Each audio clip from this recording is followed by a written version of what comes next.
Hello and welcome to the Cricket Corner, our take on the T20 World Cup, which is being played in India and Sri Lanka. The matches are coming thick and fast. There's a lot of excitement, and we have Jitesh Sinha, Neil Daswani, and yours truly today to bring you the latest information.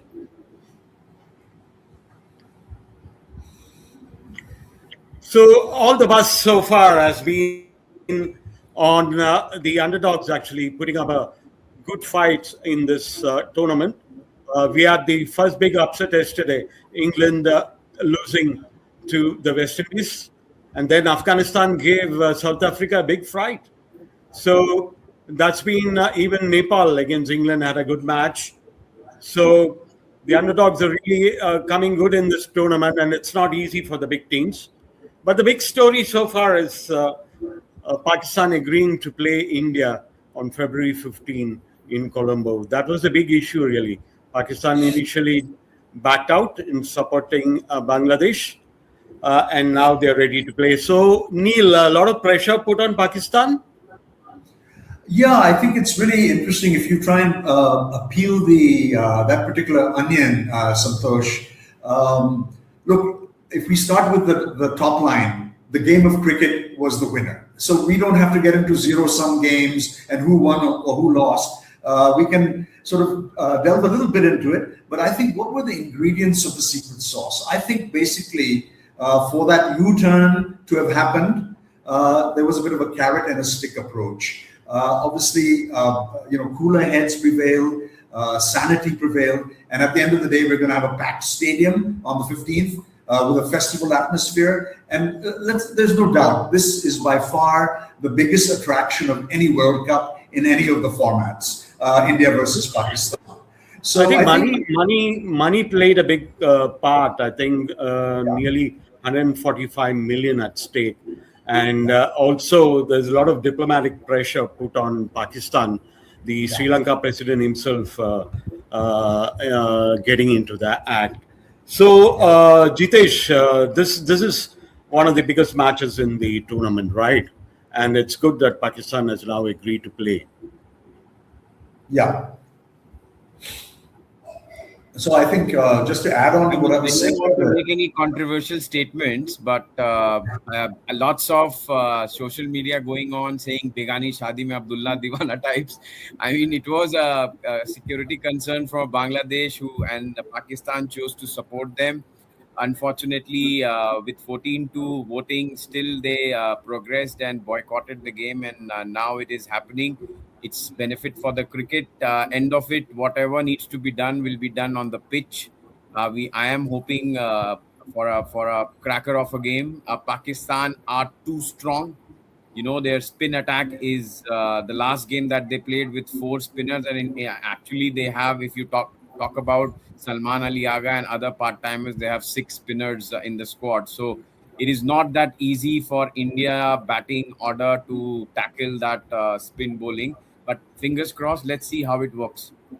Yeah, I think one of the important factors, Neil, was that India, there's no action being taken against Bangladesh. I think the ICC has done a good thing there, allowing Bangladesh no action, along with the fact that one ICC tournament will be allotted to Bangladesh. That's a good move, Neil. I couldn't agree more with you, Santosh, and that's kind of what brought everyone across the line. Yes, it's a move or an incentive that's out in the future, but the ecosystem, there's so many aspects to the ecosystem, and particularly in South Asia, I think the win, if any, was for the ecosystem. Sri Lanka didn't lose out. There was a lot of money at stake, as Jitesh has said, and everyone pulled together. Now you can talk about the credibility of Pakistan's U-turn, but it doesn't matter. At the end of the day, let's just hope that Abhishek is fit and fighting, and the rivalry that everyone's looking for in the first few opening overs, Shaheen Afridi versus Abhishek will, be what everyone is looking for. So another important factor was also the role that the ICC Deputy Chairman Imran Hamid played. He's from Singapore, of course, and he played a key role as a mediator. So Singapore's role also is very important in this final solution that was achieved. Neil? Once again, I'll repeat what I said. I couldn't agree with you more. I know the gentleman personally, and of course, the fact that he's a top flight lawyer in Singapore. I think Singapore should be very proud of the role that he played in bringing all of the parties together and getting them across the line. Yeah, so we have seen some very interesting matches so far, and the big two big matches yesterday. Afghanistan gave South Africa a real fight. I think they should have won the match, in my opinion, but two or three times they let it slip. Some poor decisions, and in the end, they lost it after two super overs. And Jitesh, where do you think that match Afghanistan really lost? I think this match going into super over itself was something which Afghanistan lost the plot. I mean, they had the match in control. Even if they lost, 8-9 wickets, they still had the chance to be to win the game in the last over. Then in the super over as well.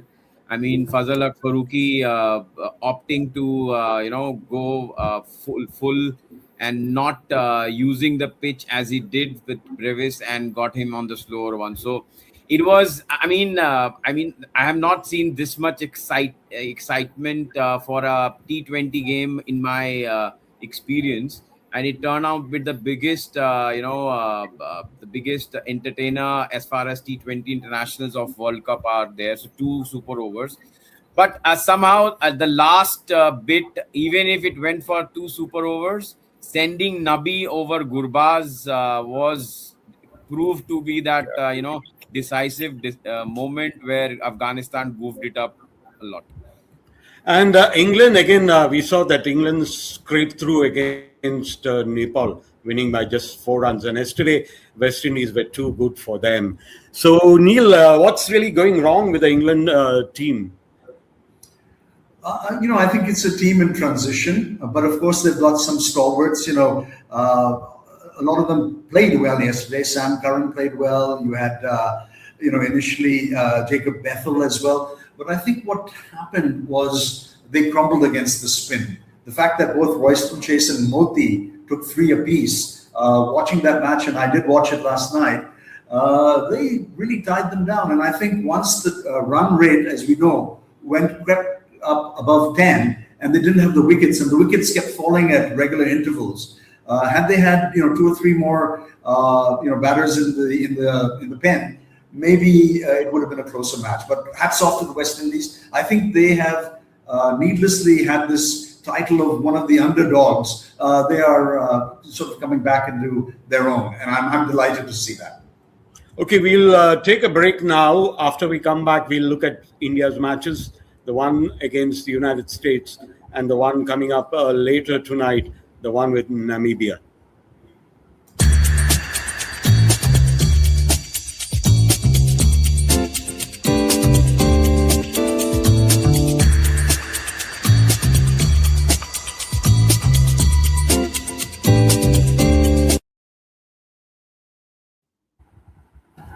So we are back again. India played United States in the first opening match of this tournament. So in the end, it was a good win, but the batting faltered a little bit, struggled a bit. Abhishek Sharma didn't get India off to the start that the fans were looking forward to. And then India lost 4 quick wickets. Jitesh, was the wicket responsible, or was it the overconfidence of the Indian batters? I would not say it's overconfidence. I would say it's overconfidence of mine that I forecasted this in our first show. I did say that I have fingers crossed that India will have a bad game, and I hope it happens in the league game. But I never meant it will happen on the first game. But good that it happened on the first game. It's not like that we played badly. I think USA really bowled well. I think they came prepared.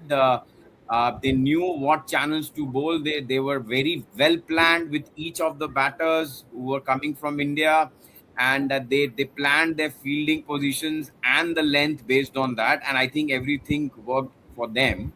And again, in my first show, I did mention that I'm looking forward for Surya Kumar Yadav to play that beginning on that game, and I'll not over exaggerate. I think this is one of the best innings that I have seen him play. I mean, Kamit the captain, Captain Cool. He just rotated the strike, absorbed the pressure, and then when it mattered, he went for those, I would call it the weird sweep shots. I think AB de Villiers used to show the glimpse, but I think he has surpassed him in those kind of shot. And what a inning that he played, and that made us, and in fact our bowlers, to have that confidence to go for that early strike and easily defend this total, and we won by around 29-30 runs. Yeah, in the previous World Cup too, US gave India a fright, and there again it was Surya who took India across the line.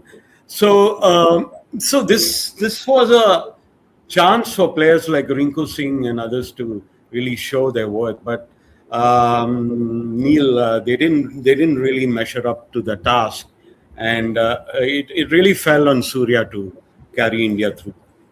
Yeah, it almost looked like a one-man army, I'm afraid to say. But look, this can happen. I think if you look at the record over the last 3-4 games, pretty much everyone's played a role at some point. And of course, my heart was in my mouth, and I'm sure me and millions of other Indian spectators at 77 for 6. Surya's innings tilted the balance. Rinku is a finisher and has been a finisher. I don't think we can write him off. I think there are a couple of golden ducks. Hopefully, we've got over that illness in the early stages. Golden ducks happens. It's the nature of the T20. I'm not ready to write off either Rinku, but look what he does in the field. Santosh, he is such a reliable fielder. He saves so many runs. He's rarely dropped a match. So yeah, Rinku's right there for me. I just want to add one more thing, guys. I just one thing to add. I mean, a quick one. So we have been focusing a lot on Indian batting and the havoc that the Indian batters can do in this World Cup. But I am really satisfied that in the first game only, the Indian bowlers made the entire population believe that you have the best bowling attack as well. And this bowling attack is the key for you to win this World Cup. Like what they did in the last World Cup against Pakistan, defended a small total, and without Bumrah also, we were able to. This pitch was not a usual Wankhede pitch.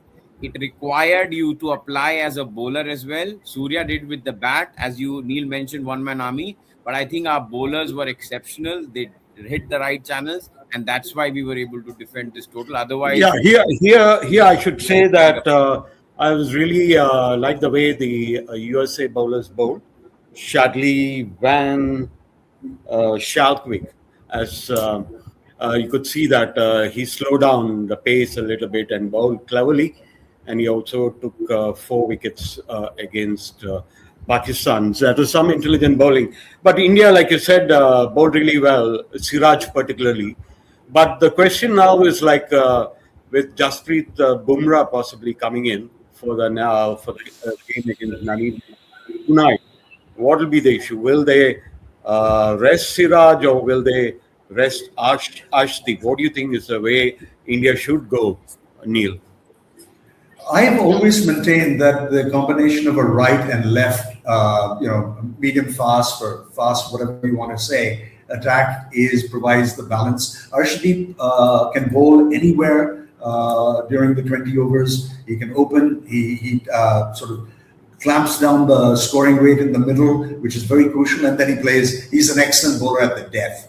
So, personally speaking, I think my vote would go to Arshdeep. Yes, Siraj is always lion-hearted. He brings 100% and more to every ball that he delivers. But I think the combination of Bumrah, and if you've watched the Nets practice, Bumrah's back. He bowled a toe-crushing delivery to Ishan in the Nets practice, and oh my God, that was lethal. Just watching that, you would see Bumrah's back at his best. I think the rest was needed, and I think Bumrah and Arshdeep will be opening for India. So we'll go to our second break now. After we come back, we'll talk about the India-Namibia match tonight. Available anywhere across the world with the app Radio Masti 24/7. The 24-hour station offers a vast variety of programs filled with local, global and Indian content along with Bollywood gossip and updates. Make sure you add Masti to your lives. Download the app today and stay energized and connected on the go. Radio Masti 24/7 Live, Singapore's only Bollywood radio since 2009.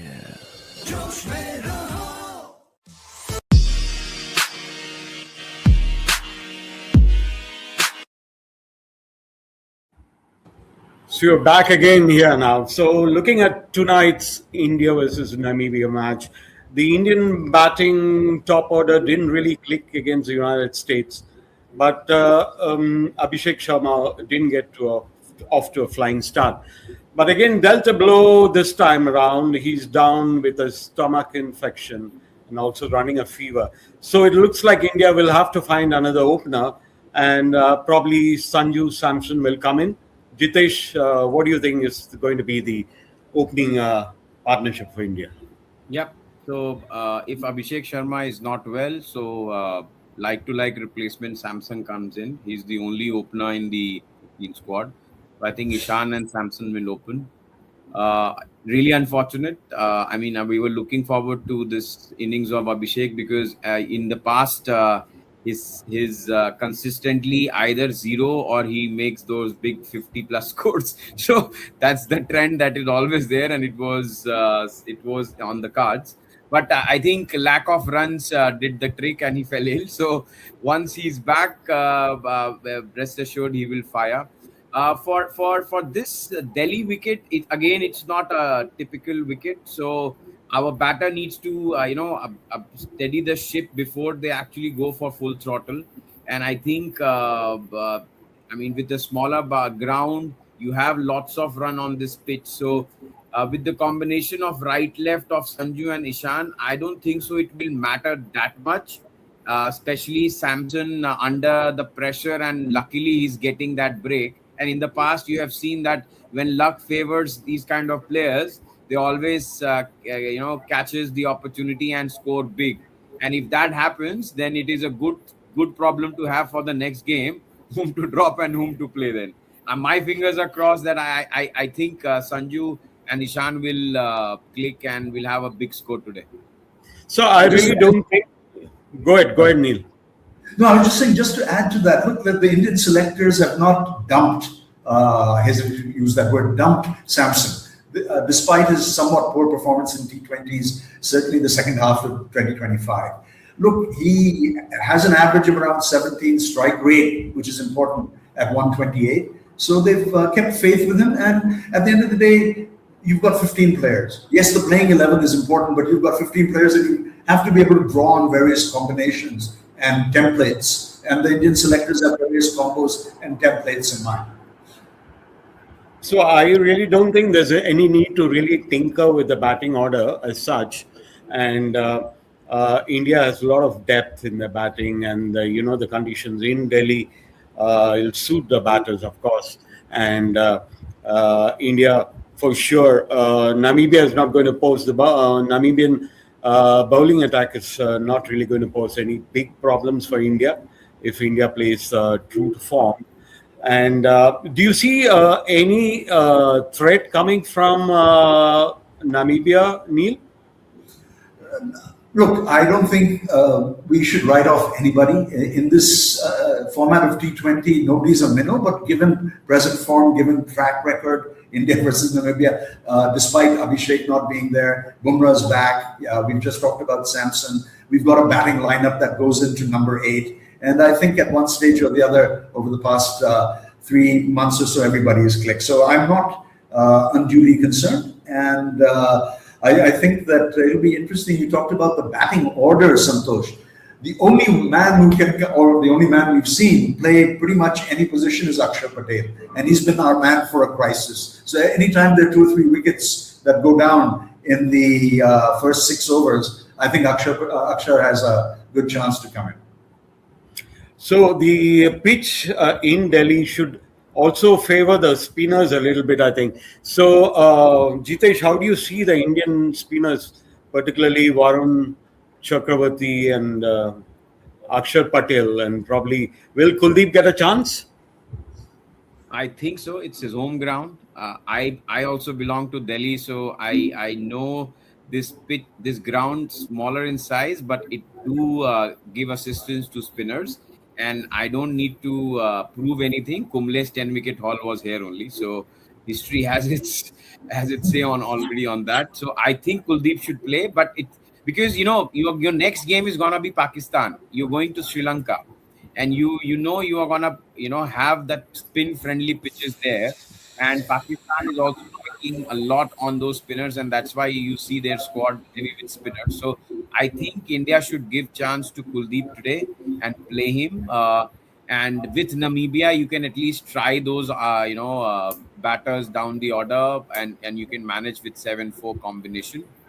um, Other than that, I mean, I don't see any big issue, and I think we'll be sailing through. Namibia is also doing their fair share of social media tricks, playing the mind game. They are saying that we have not got the night under lights practice for last 2 days and all those stuff. India has been getting that. It is not fair for us and all those stuff. I think it's a good time for Indian batters and bowlers to give them response on the pitch. So actually, today the India is the one of the only the big nation really playing today. The other matches are not that Sri Lanka playing Oman, of course, and Nepal playing Italy. But all eyes will be on the India and Namibia match, and here some of the other matches will come up over the next few days. So the focus really on the India-Pakistan match, really, which is going to happen on February 15. The conditions in Colombo, of course, there's a dew factor that comes in, and then towards the later part of the night. So spinners probably will find it a bit difficult to grip the ball. So is that going to be a factor, Neil? It could become a factor, Santosh. What you rightly say, especially on our last tour of Sri Lanka, we found that being a challenge. So we could definitely have, well, you've got Hardik and you've got Dubey. So in a sense, you've got a four-pronged attack. Now the question is, do we continue with Kuldeep into the Pakistan game, or kind of make sure that we've got one more batter in the mix? And add So, to it, Santosh and Neil, I think India is well prepared of this, due factor. If you Yeah. remember, before the World Cup started, MS Dhoni in his interview, he did mention the biggest challenge for India is not these opponents; it will be the due factor, because Yeah. especially in India during this season, you will have the second innings as a big, key aspect of changing the game. So I think they are well aware, and they would have done preparation and practice with the wet ball. But let's see how you implement that. Whatever you practice, you need to implement during the game, Yeah. and I hope they have ample experience to do that. Yeah. So Pakistan showed much improved form in the second match against the United States, though the Netherlands gave them a little bit of fright in their first match. The batting was much better in the match against the US, and Babar Azam, of course, playing some good shots and showing some confidence. They have to So do Santosh. The PSL auction was a day after, one day after, right? So they had to do yeah, this yeah. so that they can get good money. Yeah, yeah. So this the match on February 15th is going to be really interesting. The whole world is probably looking forward to in this T20 World Cup. India versus Pakistan in Colombo. And Neil, how do you see that match really turning out? As I said in my earlier comment, the Shaheen versus Abhishek would be the starting point if you look at India batting. More recently, Pakistan has shown all-round improvement in all departments, I would say, compared to 6 to 12 months. The team has reassembled, regrouped. Yeah, There's a the little bit, fielding has been good. yeah, fielding has been good, and there's a little bit more unity as you can see it because they've had a lot of captaincy changes in the past couple of years. I think they put that behind them, and let's face it, they have a point to prove. That said, if their going in approach was we just have to win 2 matches to get to the next level, suddenly they're playing India and their arch rivals, their nemesis, whatever you want to call it, and to make that switch, that mindset switch overnight is not going to be easy. So I feel that's also going to play a factor. Jitesh, your views? Yes, I think I have not seen a better Pakistan T20 squad in the past 2-3 years. A very solid. They have covered all their aspects, all rounders, the spinners. They are a good fielding side. I mean, to be fair on them, lots of things are going off the pitch and off the ground, and I think they have chosen the correct captain who is telling them, because he comes out a very confident captain during press conference.